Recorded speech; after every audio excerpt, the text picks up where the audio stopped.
तो ट्रांजिस्टर का मेनली काम क्या होता है? ऑन ऑफ करने के लिए किसी भी इलेक्ट्रॉनिक डिवाइस में यूज होते हैं, एम्पलीफाई करने के लिए या ऑन ऑफ करने के लिए। कितने टाइप का होता है बीजेटी? दो टाइप का होता है, एक तो पीएनपी और एक एनपीएन। अब एफईटी को जैसे फील्ड इफेक्ट ट्रांजिस्टर है और ये वोल्टेज कंट्रोल डिवाइस होता है। बीजेटी में सबसे पहले आपको एक चीज याद रखनी है जिससे सारे पॉइंट्स जुड़े हुए हैं। क्या? ज्यादा इनपुट इंपेडेंस तो सर लीकेज करंट कम होगा, नॉइस कम होगा और थर्मल स्टेबिलिटी अच्छी होगी। देखो बीजेटी में जो एमीटर है उसमें सबसे ज्यादा इंप्योरिटी होती है, सबसे ज्यादा कचरा, सबसे ज्यादा डोपिंग। उससे कम डोपिंग कलेक्टर में, सबसे कम डोपिंग बेस में।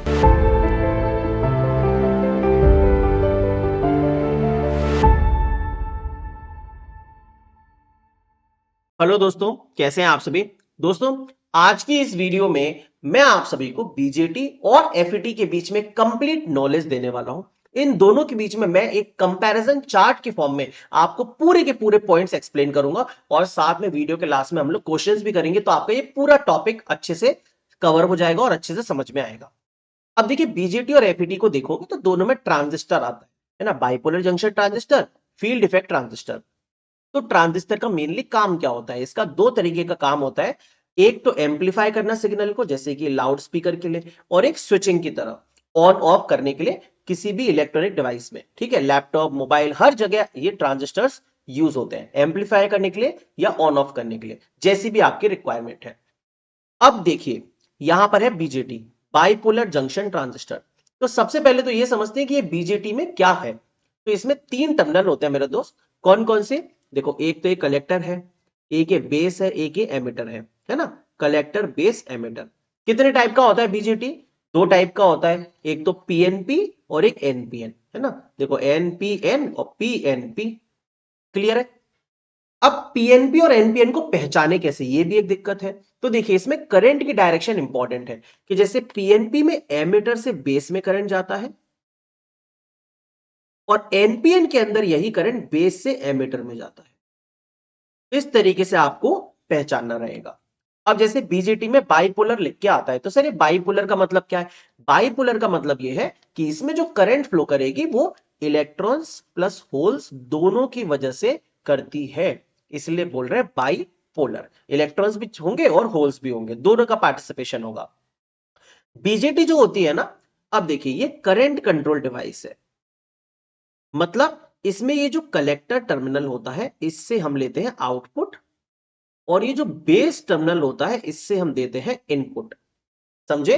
तो जो कलेक्टर करंट है वो फंक्शन है बेस करंट का, इसको बोलते हैं करंट कंट्रोल्ड। कि बेस करंट से ये जो हमारा डिवाइस है कंट्रोल होता है। क्लियर? चलिए, अब इसके कुछ इंपॉर्टेंट कैरेक्टरिस्टिक्स लिखे हैं, इन पर मैं अभी थोड़ी देर में आता हूं, आपको एफईटी के बारे में कुछ समझा दूं। एफईटी जो है वो दो तरीके से बांटा गया है, एक तो जेएफईटी, जंक्शन एफईटी, और एक MOSFET, metal oxide semiconductor FET. सबसे पहले तो जेफेट और मॉसफेट में डिफरेंस जानो। जेफेट क्या होता है? ये एक ऐसा डिवाइस है जिसमें जो टर्मिनल्स है, जैसे इसमें कोई इंसुलेटिंग लेयर नहीं होती। जैसे आप देखोगे इधर सिंबल में, इसमें तीन टर्मिनल है मेरे दोस्त। एफईटी में गेट, ड्रेन और सोर्स, है ना। बीजेटी में तीन थे, इसमें भी तीन है। इसमें गेट, ड्रेन, सोर्स है।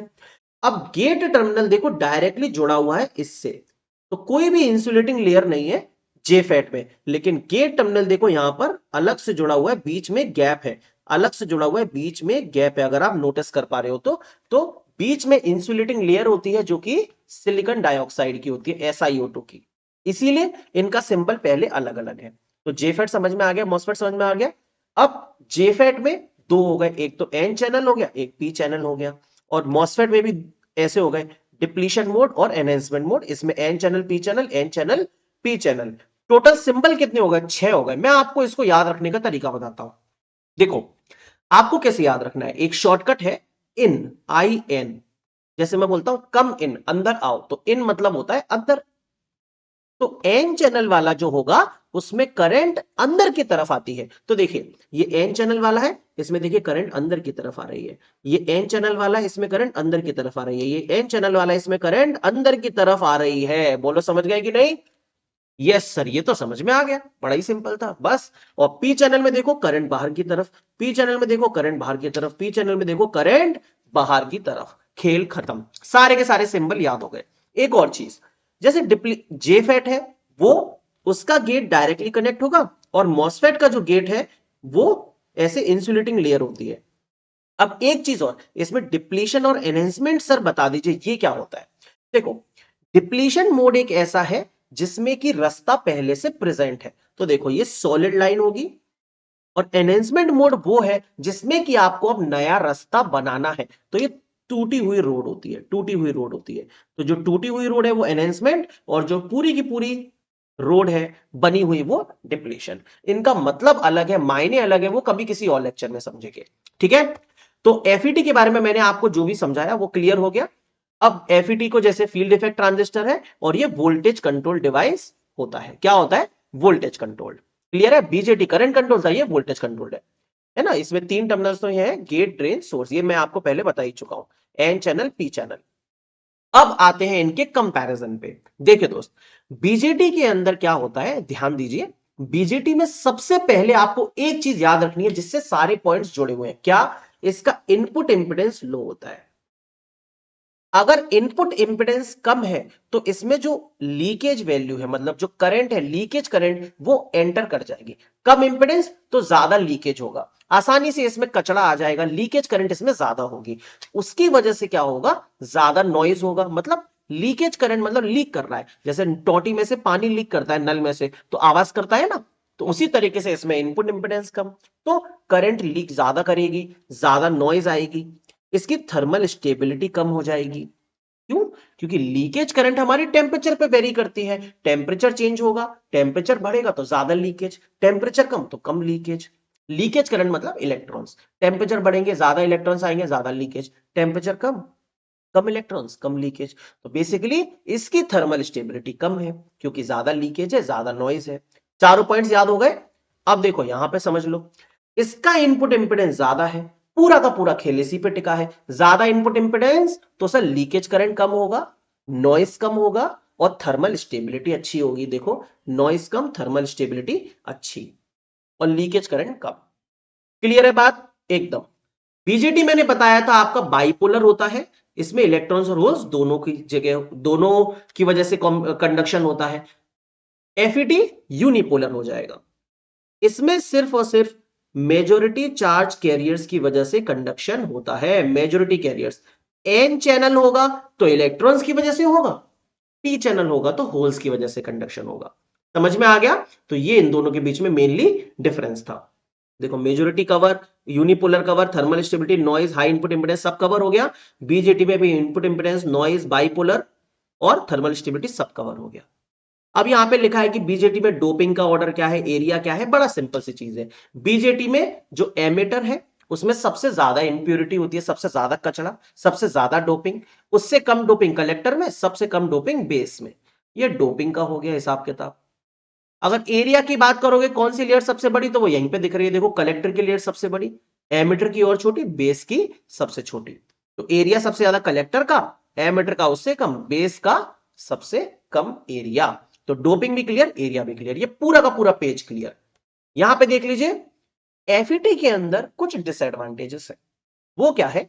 देखो दोस्त, इसमें छोटा होता है गेन बैंडविड्थ प्रोडक्ट। इसका जो गेन है ना एफईटी का, वो कम होता है। अब इतनी सारी अच्छाइयां हैं, हाई इनपुट इंपेडेंस, तो कहीं ना कहीं बुराइयां भी होंगी। इसमें एक बुराई है कि गेन इसका कम है, gain bandwidth product compare to BJT. और ये ज्यादा डैमेज हो सकता है, इसीलिए केयरफुली इसको संभालना पड़ता है। इसकी कॉस्ट भी ज्यादा है, महंगा है, थोड़ा सा डेलिकेट है, सेंसिटिव है, आपको थोड़ा सा अच्छे से हैंडल करना होता है। समझ गए? चलो भाई, क्लियर है सारी चीजें? बहुत बढ़िया। ये चार्ट है जिससे सारा का सारा चीज आपका रिवाइज हो जाएगा, देखते जाइए। बीजेटी बाइपोलर है, जो एफईटी है उसमें जेफेट मॉसफेट दोनों आते तो दोनों यूनिपोलर है। बीजेटी में इनपुट इंपेडेंस कम होता है, बता दिया। मॉसफेट में इनपुट इंपेडेंस और जेफेट और मॉसफेट में ज्यादा होगा। सर, इन दोनों में से किस में ज्यादा है? तो जेफेट में देखो हाई है और मॉसफेट में very high. BJT current control, ये दोनों वोल्टेज कंट्रोल। बीजेटी में वोल्टेज गेन ज्यादा है ना, और इसमें वोल्टेज गेन कम। अभी तो बताया, गेन बैंडविड्थ प्रोडक्ट स्मॉल होता है एफईटी में, तो इन दोनों के अंदर गेन, वोल्टेज गेन कम होगा, बीजेटी में ज्यादा होगा। और बीजेटी में इनपुट इंपेडेंस कम है इसलिए नॉइज आएगी, इन दोनों में कम नॉइज आएगी, इसकी कम थर्मल स्टेबिलिटी, इनकी ज्यादा थर्मल स्टेबिलिटी। बीजेटी में कम करंट एप्लीकेशन के लिए यूज करेंगे, इसको एम्पलीफायर और इसको डिजिटल सर्किट्स में यूज करते हैं।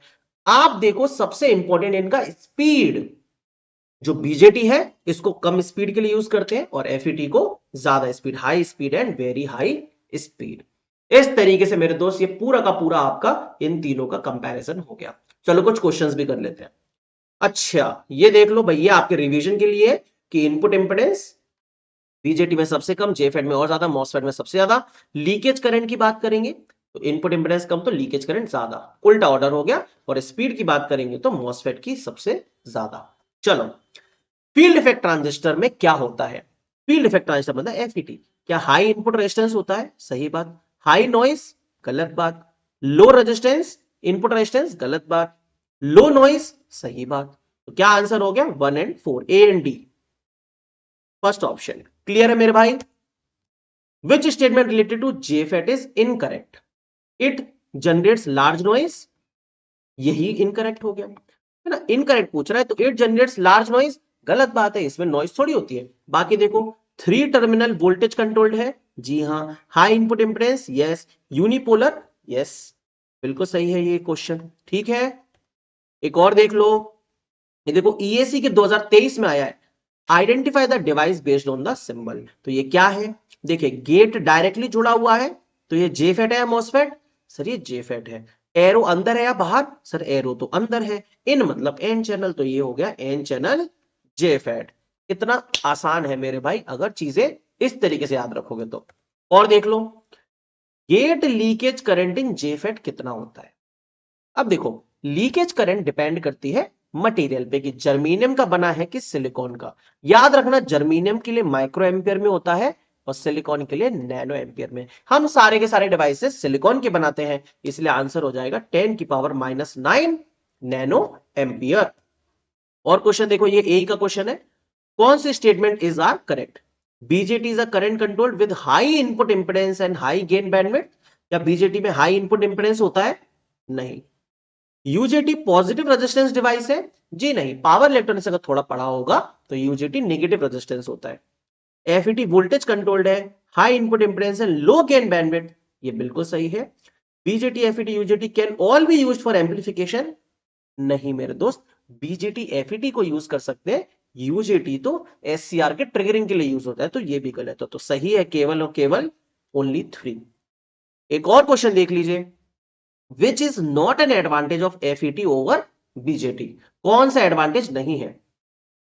देखो एफईटी का एडवांटेज नहीं है, no leakage current, yes it is an advantage.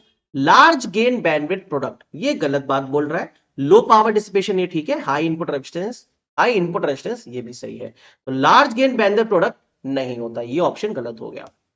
और इसी के साथ ये हमारा धमाकेदार लेक्चर हुआ समाप्त। कैसा लगा मित्रों? जरूर सभी के सभी कमेंट्स में बताइएगा। और अगले किस टॉपिक पे आप बता चाहते हैं वीडियो, वो भी जरूर कमेंट करके बताइएगा। प्लीज इन वीडियोस को जितना ज्यादा हो सके प्यार दिखाइए, शेयर करिए, सपोर्ट करिए, कमेंट करिए और लाइक करिए। ठीक है दोस्त, थैंक यू सो मच। और इस टेलीग्राम चैनल को जरूर ज्वाइन कर लीजिएगा। Thank you.